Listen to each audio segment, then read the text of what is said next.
Decade का factor students क्या होता है? 1 माइनस 1/2 की पावर n। पहली पॉसिबिलिटी तो ये है 1 माइनस 1/2 की पावर 1, 1 माइनस 1/2 तो वो आ गया 1/2। 1 माइनस 1/2 की पावर 2 यानी कि 1 माइनस 1/4 तो ये आ गया 3/4। अच्छा 1 माइनस 1/2 की पावर क्यूब यानी कि 1 माइनस 1/8 तो ये आ गया 7/8। अच्छा मेरी बात सुने, इतनी मेहनत क्यों कर रहे हैं? हम स्ट्रेट ऐसे क्यों नहीं लिख लेते कि 2 की पावर 4 क्या होता है? 16। ऊपर एक काम 15/16। 2 की पावर 5 क्या होता है? 32। तो ऊपर एक काम 31/32। 2 की पावर 6 इज 64। तो बेटा ऊपर एक काम 63/64। 2 की पावर 7 इज 128। तो बेटा ऊपर एक काम 127/128। तो बेटा जी आपके पास अगर तो फ्रैक्शन में ऊपर 1 आ रहा है तो ये इस बात की निशानी है कि रिमेनिंग का फैक्टर है, और ऊपर अगर एक कम आ रहा है किससे? डिनोमिनेटर से, तो इस बात की निशानी है कि ये डिकेड का फैक्टर है। हमारा कंसर्न होता ही नहीं है ऊपर वाले नंबर से, ऊपर 1 हो या 15 हो, हमारा इससे कंसर्न नहीं है। हमारा कंसर्न है कि बटे के नीचे क्या है? 16 है। 16 होता है 2 की पावर 4।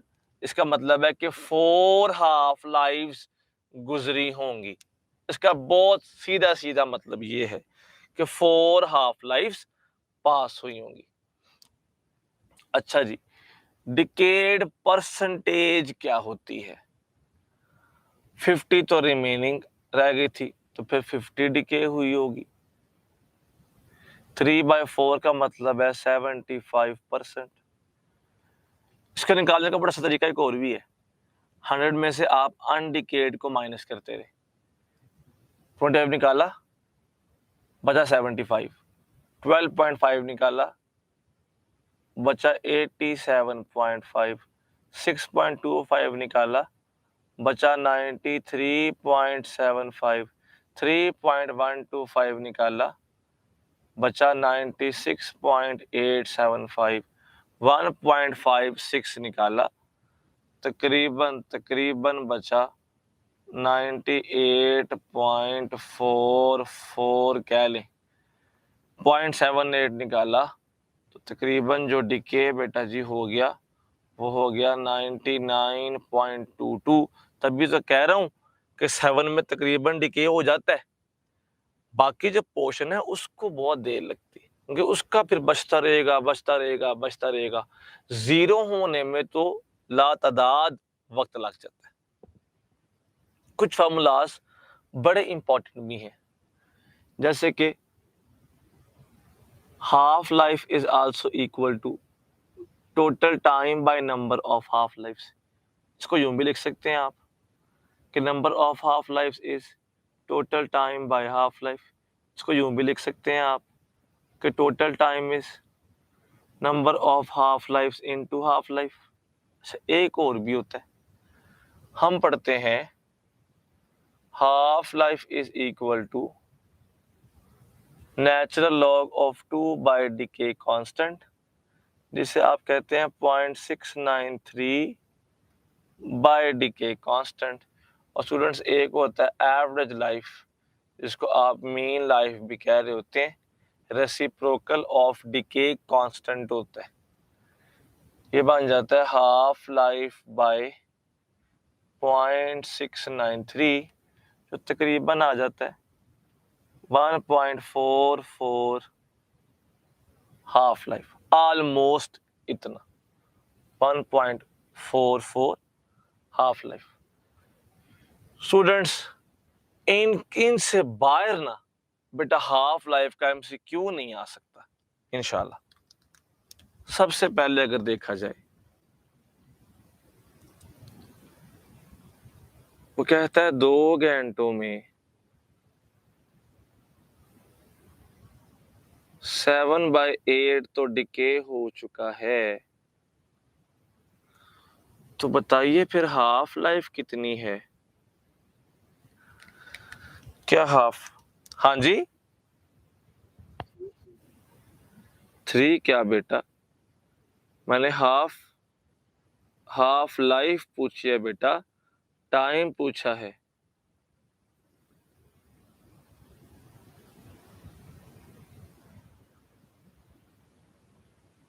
टाइम बताना है मेरे बेटे आपने।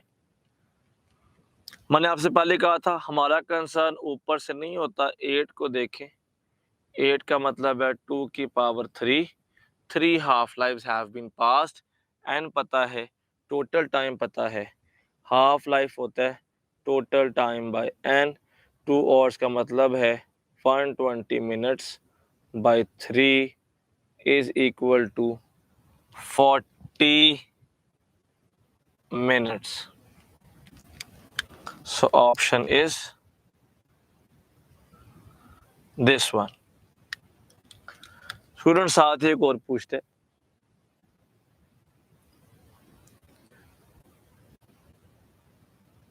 कहता है एक घंटे में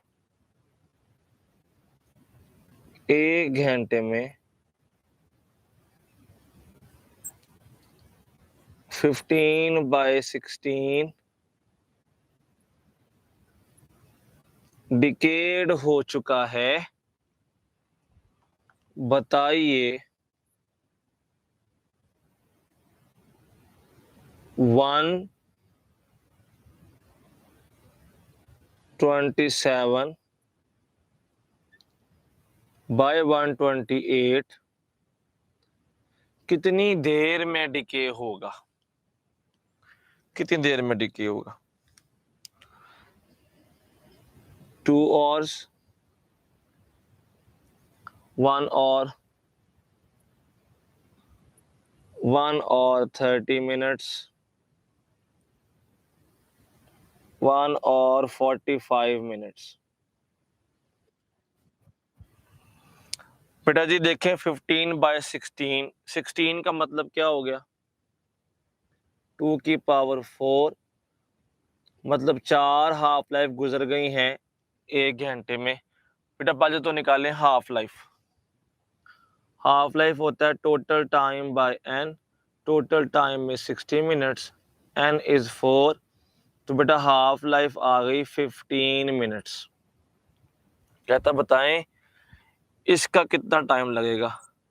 128 बेटा जी होता है, अभी लिखा वहां मैंने 2 की पावर 7, यानी मुझे 7 हाफ लाइफ का टाइम बताना है। बेटा लिखा हुआ formula, total time is equal to N T 7 into 15 minutes, ये बन जाएगा 105 मिनट्स, या बेटा ये बन जाता है 1 और 45 मिनट्स।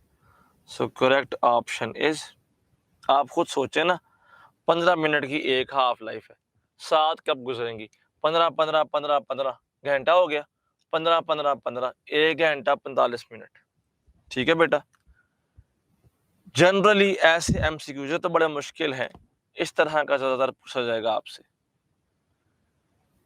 अच्छा बेटा उसके बाद एक एमसीक्यू 2018 में आया था कुछ इस तरह से, एग्जैक्ट तो ये नहीं था, कुछ इस तरह का था। If number of particles are 8.3 cross 10 power 4 and decay constant is 5 cross 10 power minus 3,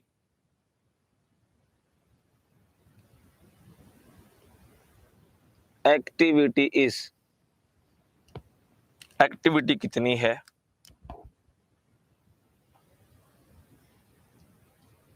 forty 1.5 Becquerel,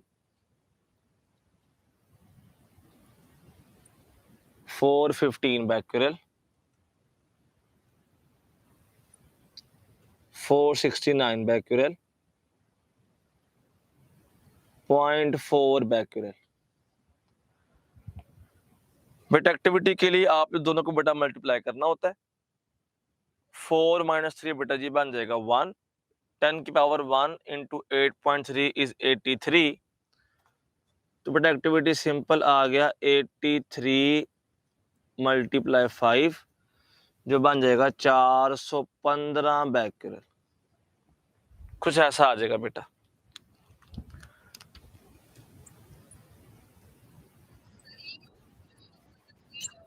कौन से वाला बेटा? बेटा मैंने लिखा हुआ है यहाँ पर activity is product of N and lambda बेटा। तो दोनों को जरा मल्टीप्लाई करके देखें प्लीज, क्या आंसर आता है मुझे बताएं।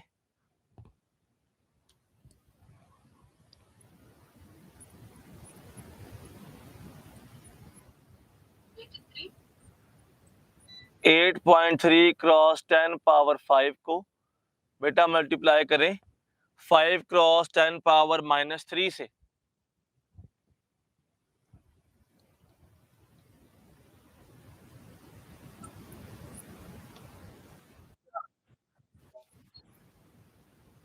हाँ जी बेटा।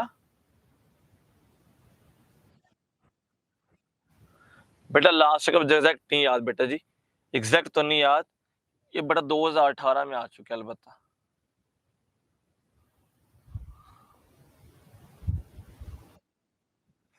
हाँ जी बेटा 415 ही आता है बेटा। ऐसा यूनिट होता है एक्टिविटी का बैक्यूरेल, लेकिन एक यूनिट क्यूरी भी होता है जो 3.7 10 पावर 10 बैक्यूरेल होते हैं बेटा। ये एमसीक्यू पूछेगा। जो एनर्जी आप रेस की फॉर्म में एब्जॉर्ब करते हैं हम उसको डोज कह रहे होते हैं। डोज इज एनर्जी पर मास, यूनिट होता है जूल पर केजी, और बेटा आप उससे ग्रे कह रहे होते हैं। ग्रे एसआई यूनिट है, पहले होता था रैड, और बेटा जी ए ग्रे 100 रैड होता था बेटा, 1 ग्रे इज 100 रैड।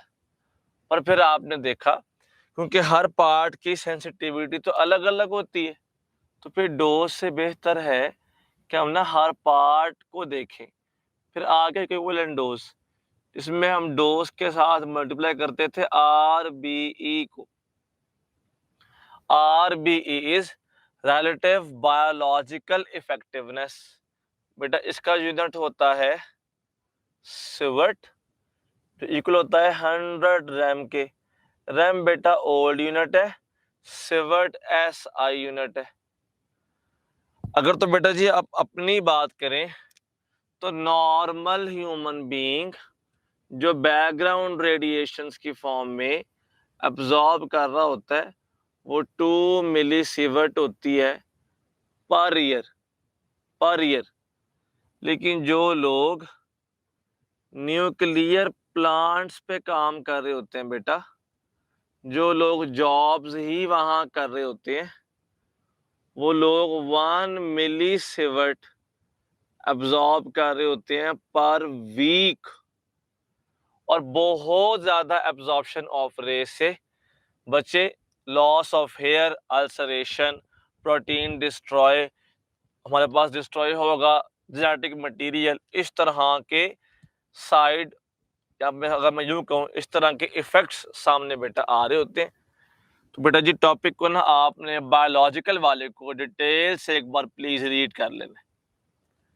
ये बेटा जी आपका आज का लेक्चर था हाफ लाइफ बेटा, यहाँ पर। जी जी बेटा, सेंड करूं पेज बेटा? जी जी बेटा भेज दूंगा बेटा। ओके बेटा जी, अपना ख्याल रखिएगा, शुक्रिया।